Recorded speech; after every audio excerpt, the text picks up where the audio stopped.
जय श्री वीर शासन। जय श्री वीर शासन। जय श्री वीर शासन।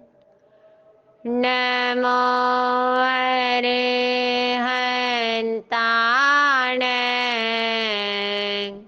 नमो सिद्धाण। नमो आयर्याण। नमो वज्रायाण। नमो लोय सर्वसाहुण। ईसो पंच नमोकार। सर्व पावपणासनो मंगलाणं च सर्वेसिं पढमं हवै मंगलं। बोलिए पंच परमेष्ठी महामंत्र नवकार की जय हो। जय जग जीव जोनी वियाण जग गुरु जगानंदो। जगना हो जग बंधु। जय जग पिया हो भयवं। जय सूयाणं पभवो तीर्थयराणंगा पश्चिमो। जय जय गुरुलोगाणं। जय महापा महावीरो। भद्रं सब जगुजयगस। भद्रं जीर्णस वीरस। भद्रं सुरासुरनमंसीयस। भद्रं धूयरयस। गुण भवन गहन सुयरयण। भरिय दंसन विशुद्धरथागा। संग नगर भद्रंते अखंड चारित पागारा। संजम तव तुम्बारयस। नमो समत पारियलस। आपड़ी चक सजाओ हो सया संग चकस। बोलिए सकल चतुर्विद्या श्री संग की जय हो। अनंत केवली भगवंत की जय हो। सर्वज्ञ सर्वदर्शी तीर्थंकर महाश्रमण महाप्रभु महावीर स्वामी भगवान की जय हो। अनंत लब्धि के भंडार श्री गौतम स्वामी भगवान की जय हो। अनंत उपकारी श्री सुधर्मा स्वामी भगवान की जय हो। अनंत उपकारी श्री जम्बू स्वामी भगवान की जय हो। समस्त 14 पूर्वधराचार्य भगवंत की जय हो। अनंत उपकारी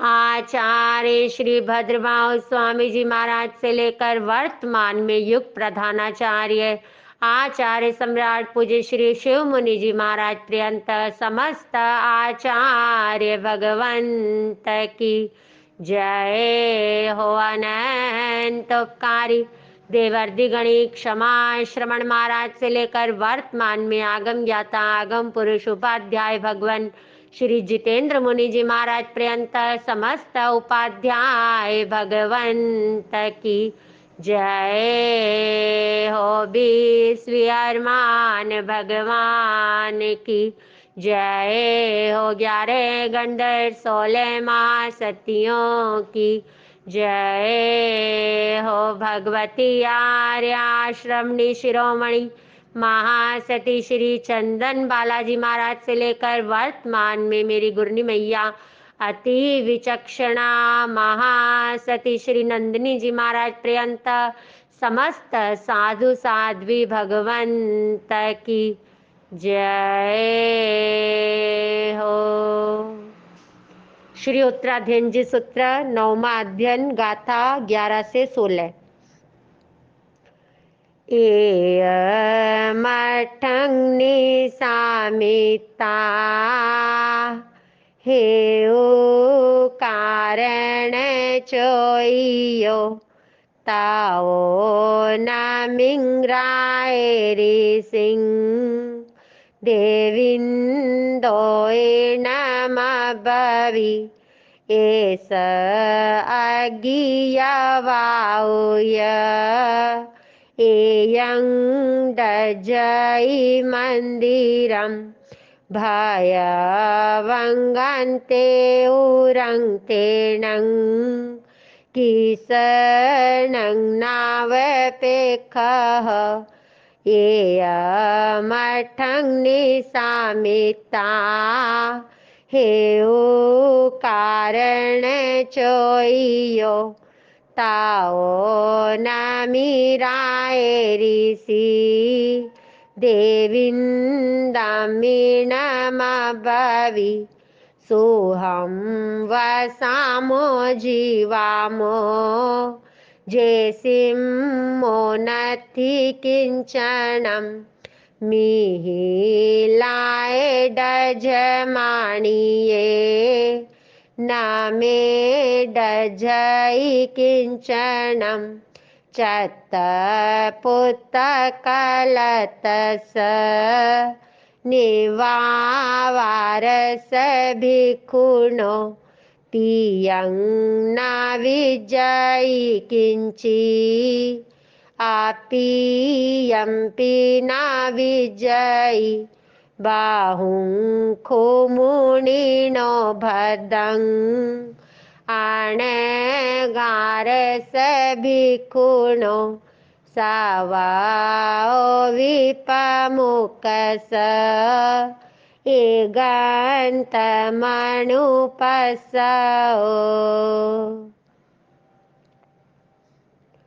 एयमठंग निसामित्ता हेउ कारण चोइयो तौ नमिंग राय ऋसिंग देविंदो इन मब्बवी।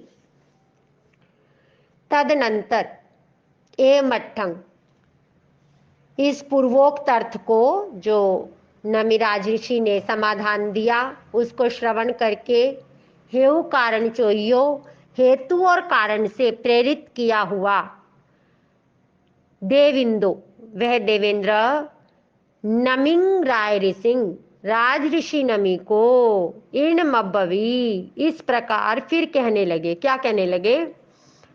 एस अग्गियवाउया एयं डज्जई मंदिरम भयवंग अंते उरंग तेनंग किसनंग नाव पेखः।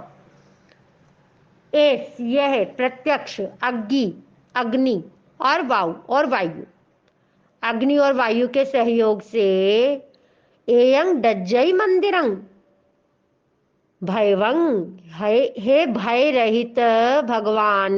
जो भय रहित है वो भगवान है जो निर्भय है। तो उनको संबोधन कर रहे हैं कि हे भगवान आपके अंत्यउरंग अंत्यपुर में एयं डज्जई मंदिरं जल रहे हैं अग्नि और वायु द्वारा। ये आपके मंदिर ये आपके राजमहल ये आपके अंतपुर जल रहे हैं। डज्जई अग्नि और वायु उनको जला रही है। आपके प्यारे अंतपुरों को आपके राजमहलों को और आप किसनंग नाव टेक्खा हो, और आप एक बार देख भी नहीं रहे, दृष्टिपात भी नहीं कर रही है। अग्नि उनको भस्मसात किए जा रही है और आप आंख उठा करके देख भी नहीं रहे हैं।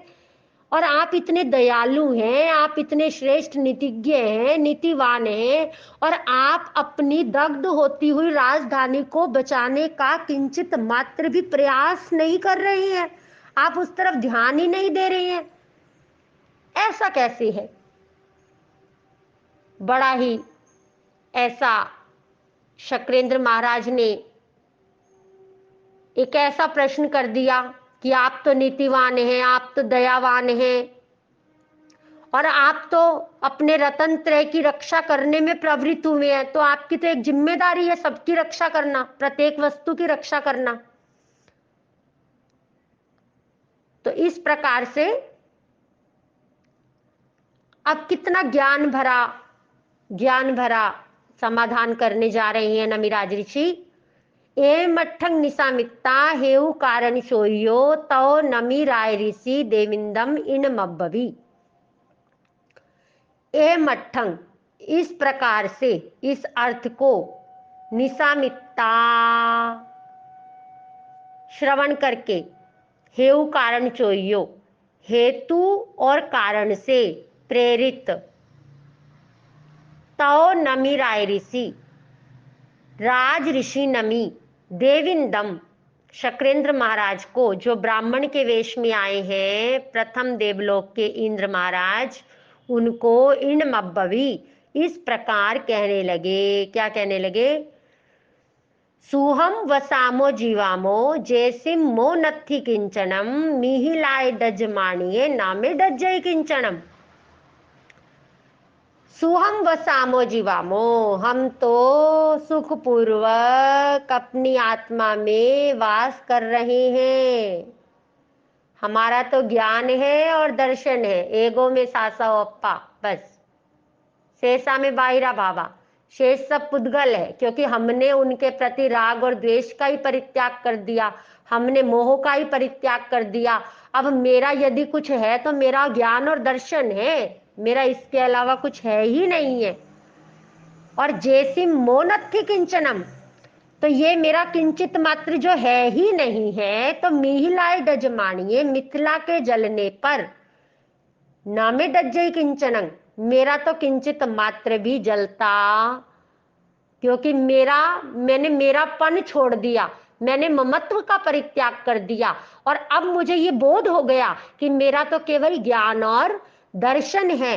तो मिथिला के जलने से मेरा तो कुछ भी नहीं जलता है, किंचित मात्र भी नहीं जलता है। हम तो अपने आत्मा के अंदर सुखपूर्वक निवास करते हैं, अपने रतन त्रय में स्थापित होने के लिए द्रव्य से और भाव से उद्यत हुए हैं, समुद्यत हुए हैं, उपस्थित हुए हैं, समुपस्थित हुए हैं। और अब हमें केवल अपनी आत्मा का ध्यान है, आत्मा के संरक्षण का ध्यान है, बस यही हमारा दायित्व है। और हमारे ऊपर किसी प्रकार का कोई दायित्व, उत्तरदायित्व नहीं है। तो आप ये जो मेरे ऊपर आरोप लगा रही हैं, ये आरोप मिथ्या है, क्योंकि मेरा ध्यान तब आकृष्ट होता जब मेरे भीतर इन राजमहलों के प्रति ममत्व होता, स्नेह होता। परंतु मैंने तो, हे ब्रह्मदेव, मैंने तो इनका परित्याग कर दिया है। अब वो तो परीक्षा ले रही हैं शक्रेंद्र महाराज की, इसने वास्तव में स्नेह को, ममता को, मोह को विजय प्राप्त किया है, सच्चा वैराग्य है या नहीं, यही परीक्षा लेने तो आए हैं। तो उन्होंने समाधान कर दिया कि हम तो अपने रतन त्रय में, अपनी आत्मा में, अपने ज्ञान में, अपने दर्शन में, अपने भाव चारित्र में सुखपूर्वक बस रहे हैं। मिथिला नगरी के जलने से हमारा कुछ भी जलता नहीं है। ये सर्वोत्कृष्ट वैराग्य की पराकाष्ठा है, ये चरम अवस्था है वैराग्य की। ऐसा वैराग्य जब हमारे भीतर आता है, जब ये ज्ञान का ये ज्ञान की एक ऐसी लो प्रज्वलित होती है हमारे भीतर, आज के इस वातावरण के अंदर, व्यक्ति अज्ञानता के कारण चारों तरफ ध्यान लगा हुआ है, चारों तरफ, और अपनी आत्मा में झांकने का समय, अपनी आत्मा को देखने का समय, अपनी आत्मा की सुरक्षा का समय, बाहर की सुरक्षा में व्यक्ति अज्ञानता के कारण लगा रहता है और अपने भीतर की और मिथ्या अभिमान को बढ़ाता है अज्ञानता के कारण, और अपने अंतर के आत्मा के गुणों की अभिवृद्धि करने के लिए जो साधक समय निकालता है, जो हर पल अपनी आत्मा में निवास करता है, वास्तव में उसी का जीवन सार्थक है और सच्चे अर्थों में वही परोपकार करता है। जो स्व आत्मा से जितना जुड़ा रहता है, वास्तव में ऐसी आत्मा ही सही अर्थों में परोपकार करती है। स्व आत्मा पर जो दया पालती है, जो स्व अप्पा खलु संयम रखी है, वो अपनी आत्मा की सदा रक्षा करने वाला ही प्राणी मात्र की रक्षा करता है। और जो अपनी आत्मा की रक्षा ना करके बाहर में रक्षा करने के लिए केवल मिथ्या अभिमान बढ़ाता है, अहंकार का पोषण करता है, अज्ञानता के कारण अपना संसार बढ़ा रहा है, थोड़ा बहुत पुण्य का विस्तार हो रहा है, परंतु संसार बढ़ रहा है, संसार कट नहीं रहा। लेकिन जो अपनी आत्मा के गुणों की रक्षा करता है, उनका संरक्षण करता है, उनमें अभिवृद्धि करता है, अपनी आत्मा से जो जुड़ा रहता है, सच्चे अर्थों में वही प्राणी मात्र का कल्याण करने में निमित्त बनता है। तो आगे फिर फरमा रहे हैं, चत्पुत कलत्तस निवावारस भिक्षुणो पियंग ना विजयी किंची अपियंपी ना विजयी। चत त्याग दिया, त्यक्त छोड़ दिया, पुत्र कलत्तस पुत्र पत्नी आदि का संबंध, निव्वा वारस व्यापार रहित, मेरा कोई भी सांसारिक व्यापार अब नहीं रहा, भिक्षुणो मैं एक भिक्षु हो चुका हूं, भाव भिक्षु हो चुका हूं, भावनाओं से मैं भिक्षु हो चुका हूं। किंची न विजयी पियंग, मुझे किंचित मात्र भी कोई प्रिय या अप्रिय ना विजयी नहीं है। ना तो मुझे संसार का कोई पदार्थ प्रिय रहा और ना अप्रिय रहा, मैं तो अपने संभाव में स्थापित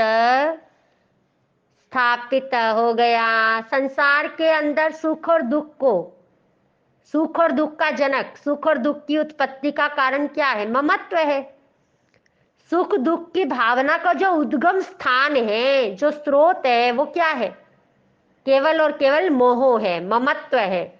लेकिन जब हमारी आत्मा समता के समुद्र में स्थापित हो जाती है, समता के सागर में, समता का सागर जब हमारे भीतर लहराने लगता है, तो ये संसार का जितना भी सुख दुख, ये सारी भी विषमताएं हैं, ये सारी भावनाएं हैं, ये सब उस समता के सागर में विलीन हो जाती हैं।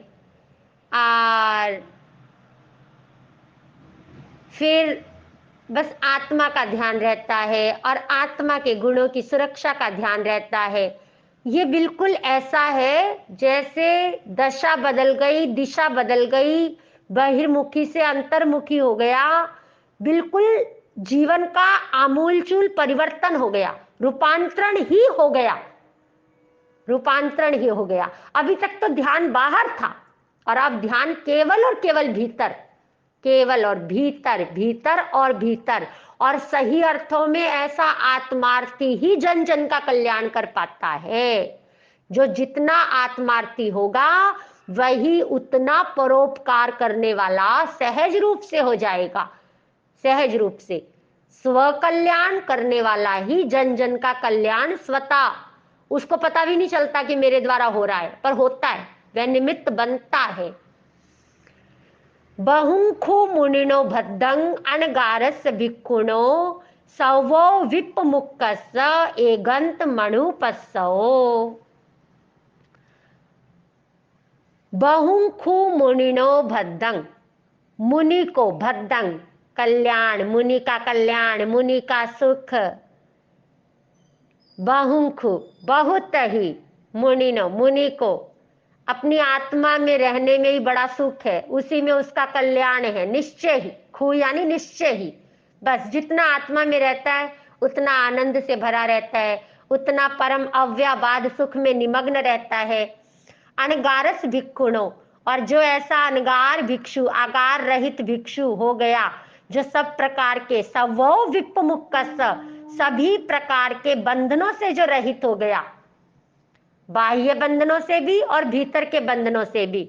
बाह्य का जो ये कुटुंब परिवार, ये जितना भी सब सारा सारा पुद्गल, और भीतर में सारा कषाय, बाह्य का परिग्रह और भीतर का परिग्रह, आभ्यंतर परिग्रह, सभी से विपमुक्कस, विशेष रूप से जो मुक्त हो गया, जो समता में स्थापित हो गया, सभी प्रकार के बंधनों से जो रहित हो गया, एगंतम अनुपस्सो, एकांत बस अपनी आत्मा का कल्याण देखने वाला, आत्मदर्शन में निमग्न रहने वाला, ऐसा अवर्णनीय, अनिर्वचनीय, ऐसा अनंत अव्यवाद वह सुख अनुभव करता है।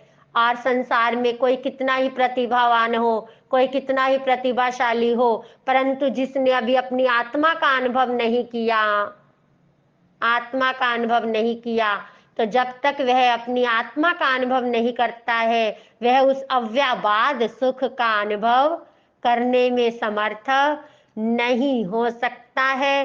तो इस प्रकार से उन्होंने समाधान दे दिया। और अब वह ब्राह्मण वेशधारी शक्रेंद्र महाराज, उनको इस प्रश्न का तो समाधान मिल गया कि भाई जो जल रहा है मैंने उसका परित्याग कर दिया, अब मेरा कुछ भी जलने वाला नहीं है, क्योंकि मैंने उसके प्रति रहे हुए ममत्व का ही परित्याग कर दिया, मैंने मोह ममता का ही विसर्जन कर दिया। अब यहाँ देखिए, जितना जितना हमारा भेद विज्ञान बढ़ता जाएगा, जितना जितना हम अपनी ही देह के प्रति, अपनी ही शरीर के प्रति निर्ममत्व होते चले जाएंगे, अब शरीर में रोग आएगा पर हम अपने आनंद में बने रहेंगे, शरीर में कोई परिचय आएगा हम अपने आनंद में बने रहेंगे, कैसा भी कोई परिचय उपसर्ग आएगा, जितनी जितनी आत्मा की साधना बढ़ती जाएगी, कर्मों का आवरण हटता जाएगा, आत्म बल आत्मवीर्य प्रकट होता जाएगा, और दृढ़ता, दृढ़ता साधना के अंदर दृढ़ता बढ़ती चली जाएगी, बढ़ती चली जाएगी। और बस फिर ऐसा साधक अविराम अविराम साधना के मार्ग में गतिशील। तो आप और हम आज के इस समय के अंदर बहुत बार में उलझाने वाले बहुत निमित्त मिलेंगे, आज का जो ये वातावरण चल रहा है। इसीलिए बाहर में उलझने से अच्छा है अपने भीतर आना और सुलझना।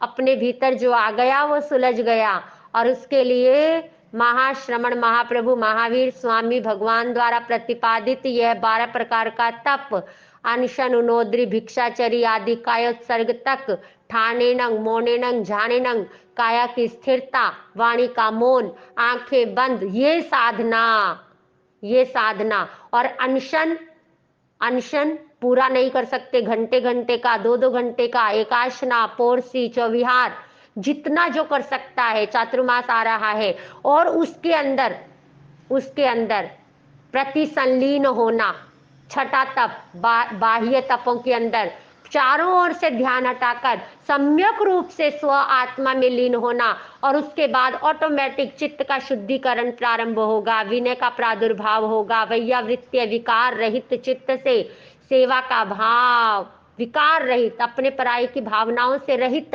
ऐसा निर्विकार चित्त से सेवा शुश्रूषा का भाव जागेगा, और स्वयं का अध्ययन चलने लगेगा, धर्म ध्यान शुक्ल ध्यान में विचरण करने लगेगा आत्मा, और कायोत्सर्ग काया के प्रति रहे हुए ममत्व का ऑटोमेटिक बट नेचुरल परित्याग होने लगेगा। और इस चातुर्मास में अपनी आत्मा की साधना को आप और हम बहुत आगे ले जाने वाले बने, बहुत बढ़ाने वाले बने। सारा ध्यान बाहर से हटा करके हमारा सारा ध्यान अपने ऊपर आ जाए, अपने भीतर आ जाए। बस शरीर से भी हट जाना है, शरीर से भी हट करके केवल आत्मा में, केवल मैं आत्मा और मेरा ज्ञान और मेरा दर्शन, बस शेषा में बाहिरा भावा। ये साधना आप करें, निरंतर करें, निरंतर करें, और फिर विजय आपकी, आत्म विजय आपकी। इन्हीं मंगल भावनाओं के साथ जय श्री वीर शासन, जय श्री वीर शासन, जय श्री वीर शासन।